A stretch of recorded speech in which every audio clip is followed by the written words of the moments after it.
Agora eu quero te perguntar qual foi o seu primeiro encontro com o caos. O que para você te desestabilizou de uma vez por todas?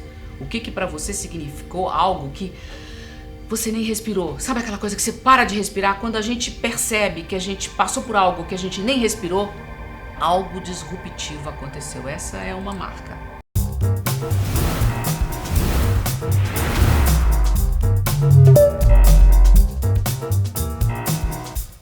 Você vai entender, talvez para você, porque para todo mundo isso é diferente, aonde está a virada do caos para a ordem, da certeza para a incerteza. E mais uma vez, busque essa sensação que você sentiu e tente transformá-la em algo voltado e fincado no resultado que você teve da sua mudança. Porque imagina o seguinte, olha, imagina você conversando com você 2 anos atrás. Você já passou pelo que você tinha que passar, certo? E você já conseguiu enxergar qual foi o resultado disso. Se foi bom, se foi ruim, e se foi ruim, com certeza você aprendeu alguma coisa. Então tente focar no final, no resultado desse encontro seu com o caos.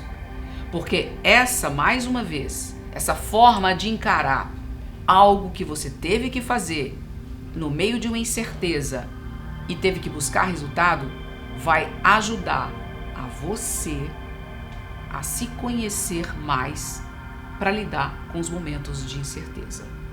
Bom, agora vamos falar um pouquinho sobre o que você faz. Vamos evoluir na ambientação da sua vida, em qual cenário você está inserido. Vamos evoluir para os personagens que estão com você, ok? E agora você vai se focar em experiências, porque tudo o que nos acontece, o nosso cérebro enxerga como bom ou ruim, conhecido ou desconhecido. E lembre-se, sempre que a gente se depara com o desconhecido, com a incerteza, nós temos a tendência de ir para trás, porque o nosso cérebro nos avisa, tem perigo à vista. Para ele, tudo que é desconhecido é sinônimo de perigo. O nosso cérebro reptiliano nos faz sobreviver há milhares e milhares de anos. Portanto, é fundamental que você nomeie as coisas. Se você estiver diante de um grande desafio na sua vida, de um grande momento de escolha, nomeie. Nunca deixe nada sem nomeação, sem nome, sem identidade. Todas as vezes que você identificar e der nome para algum problema, para algum desafio, para algum desespero, ele fica mais fácil de ser levado, porque o teu cérebro vai começar a te questionar o que fazer, já que ele vai deixar de se preocupar porque não é mais desconhecido, percebe? E aí vem uma outra questão muito importante, aprender a fazer perguntas. Todas as vezes que você se sentir em desespero, que você se encontrar em alguma decisão difícil, que você estiver numa encruzilhada, que a gente tem inúmeras vezes, inúmeros momentos, até no mesmo dia. Veja, se você decide que vai tomar uma água ao invés de um refrigerante, se você decide que vai comer um doce ou não, com as mínimas coisas durante o seu dia, o seu cérebro está decidindo. E por que às vezes as pessoas dizem que a gente funciona melhor para grandes decisões pela manhã? Porque espera-se que a gente esteja descansado, espera-se que a gente tenha dormido e espera-se que o nosso cérebro tenha feito um reboot, um reset. Então as primeiras decisões ele está mais aliviado, vamos dizer assim, para poder tomar. Lembra que eu tenho certeza que os seus pais, os seus avós ou vocês mesmos já disseram para os seus filhos: dorme que quando você acordar o dia é outro. Uma noite bem dormida cura tudo. Depois que você passar essa noite, você vai ver, o dia vai amanhecer e você vai enxergar as coisas de forma diferente. Quem sabe? Tem sempre muita sabedoria nesses ditados. Vamos falar agora do papel dos vieses, do papel dos patamares na sua vida, dos reconhecimentos de padrão. A palavra viés vem de bias. Isso é um conhecimento que a gente tem muito em estatística. Eu não sei se vocês sabem, eu sou médica, sou cardiologista, e nós cardiologistas somos orientados por algo que a gente diz que é medicina baseada em evidência. O que é isso? Tudo que a gente estuda, tudo que a gente fala, tudo que a gente tenta preconizar, né, é baseado em literatura mundial, é baseado em ciência baseado em algo que já foi feito, já foi testado, retestado e replicado. Então, o que significa esse bias, esse viés? É algo que a gente sempre coexiste em tudo na nossa vida. Por mais que a gente mude, a nossa primeira infância, a nossa adolescência tem um papel marcante em tudo que a gente faz na vida. Então, preste bem atenção e tente reconhecer quais são os seus padrões, quais são os seus vieses. Porque tem uma coisa extremamente interessante, veja. Quando a gente reconhece um padrão, a gente tem duas formas de agir. Ou esse padrão é benéfico e a gente transforma ele em um processo, e a gente também vai discutir sobre isso em outro vídeo, ou a gente tem um padrão que é negativo e a gente precisa modificar esse padrão. Eu não estou falando de hábito, tá? Eu estou falando de padrão.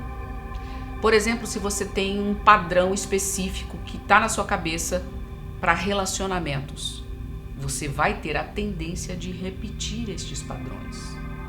E eu tenho certeza que todos vocês já ouviram vários psicólogos falando, já ouviram isso e já viram vários vídeos comentando o quanto é difícil a gente, primeiro, reconhecer o padrão. Lembra que eu falei?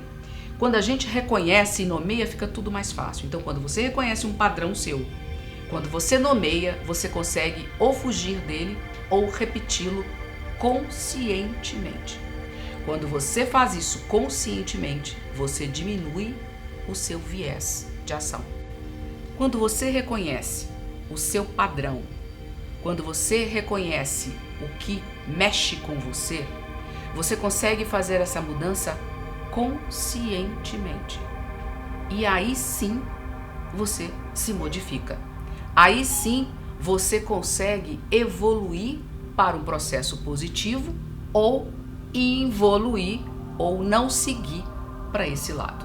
Vamos falar agora de patamar. O que é patamar? Todas as vezes que a gente chega em algum estágio da nossa vida, da nossa carreira, a gente fala de patamar. Teoricamente, o patamar deveria ser um lugar para você pousar os seus pés, para você ficar mais ali firme. Mas muitas vezes a gente enxerga patamar como teto. Tome cuidado com isso. Um patamar imposto por você mesmo não pode ser o teto. Tem que ser o seu próximo degrau. E muitas vezes a gente fala, não, tá bom por aqui. Lembra? Ficar na zona de conforto, o nome já diz, é muito mais confortável. E eu tenho certeza que você já deve estar cansado de ouvir falar nessa tal de zona de conforto, de mudança, né? Essa coisa da pandemia tá deixando todo mundo exausto. Desculpa, mas não tem outro jeito.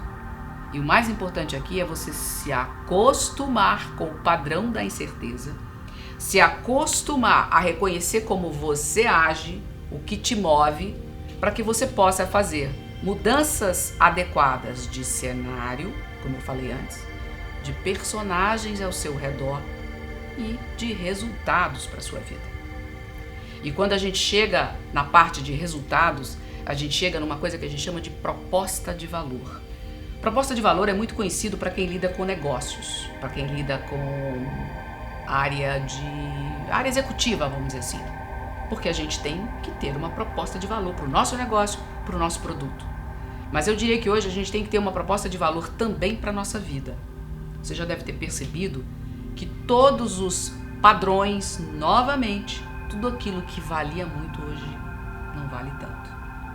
Você já deve ter visto a quantidade de negócios que faliram, a quantidade de profissões que vão desaparecer ou estão desaparecendo, mas também está vendo a quantidade de negócios que está surgindo, a quantidade de profissões novas, de possibilidades inúmeras que estão surgindo. Então, resultado significa você descobrir uma proposta de valor para você, para o teu negócio, para o teu produto, para a sua vida. Bom, com isso, eu gostaria de deixar muito claro para vocês que gerenciar risco não é uma coisa para executivo, não é uma coisa para grandes negócios, não é uma coisa para corporações.